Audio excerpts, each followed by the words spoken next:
بعض اوقات نظر آتا ہے، سننے کو ملتا ہے کہ صحت بھی صحیح ہے، عین جوانی ہے، مگر روزہ نہیں رکھ رہے۔ بعض تو والدین پیغام دے رہے ہوتے ہیں کہ ذرا آپ کچھ کہہ دیجئے، وہ آج مجلس میں آئے گا۔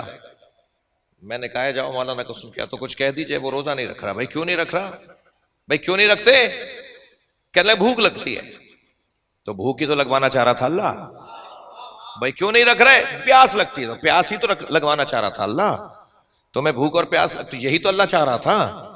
اگر بھوک اور پیاس کی وجہ سے روزہ چھوڑا جا رہا ہے تو روزہ تو رکھنا ہی بھوک اور پیاس کے لیے ہے۔ بھائی یہ جو جانور ہیں نا، یہ بولتے ہیں، میں اور آپ نہیں سمجھتے، مگر ان کا مالک جانتا ہے یہ کیا بول رہے ہیں، اور وہ بھی جانتے ہیں جو ان پر بھی امام ہے۔ ائمہ اہل بیت جانتے ہیں یہ جانور کیا بول رہے ہوتے ہیں، لہذا ائمہ نے بتایا ہے کہ کبوتر کیا بولتا ہے، مینا، بطخ، مرغی، سانپ، بچھو، گھوڑا، گدھا، اونٹ، یہ بولتے ہیں، باتیں کرتے ہیں۔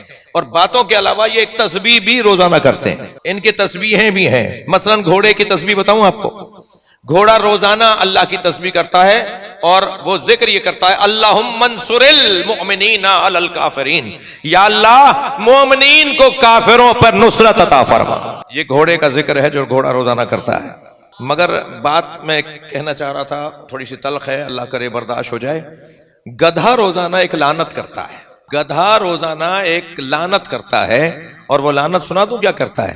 لعنت یہ کرتا ہے، اللہم لعن من ترک اللہم لعن من ترک الصوم متعمدا، یا اللہ جو روزہ جان بوجھ کے چھوڑتا ہے اس پہ لعنت کر۔ بھائی جو روزہ رکھتے ہیں تو وہ تو واہ بول دیں۔ کتنا خطرناک مرحلہ ہو گیا۔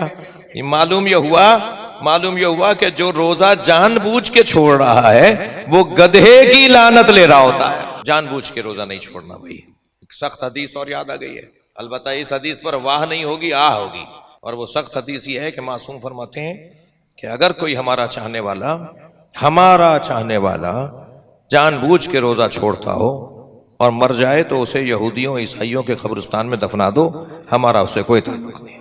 سخت ہے۔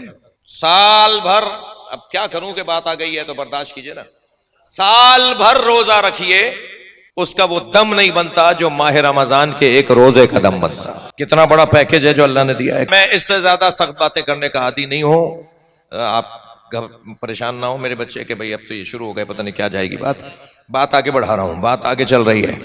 کہاں سوال ہوگا؟ ان سنک، اپنی عمر بتاؤ کہاں گزاری، ان شبابک، اپنی جوانی بتاؤ کہاں گزاری، ان مالک، مال کہاں سے حاصل کیا، مال کہاں خرچ کیا، مال کے بارے میں پوچھا جائے گا۔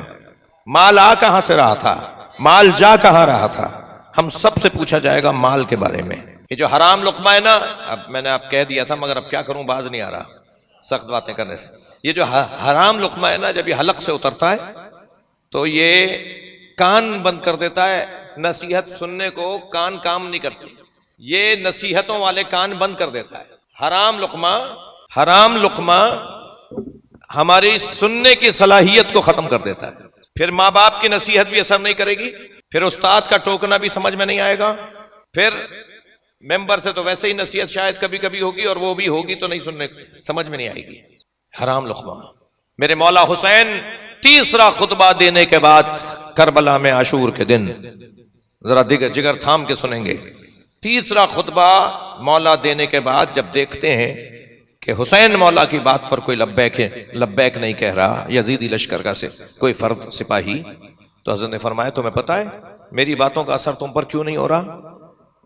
اس لیے کہ تمہارے شکم حرام غذاؤں سے بھر چکے ہیں۔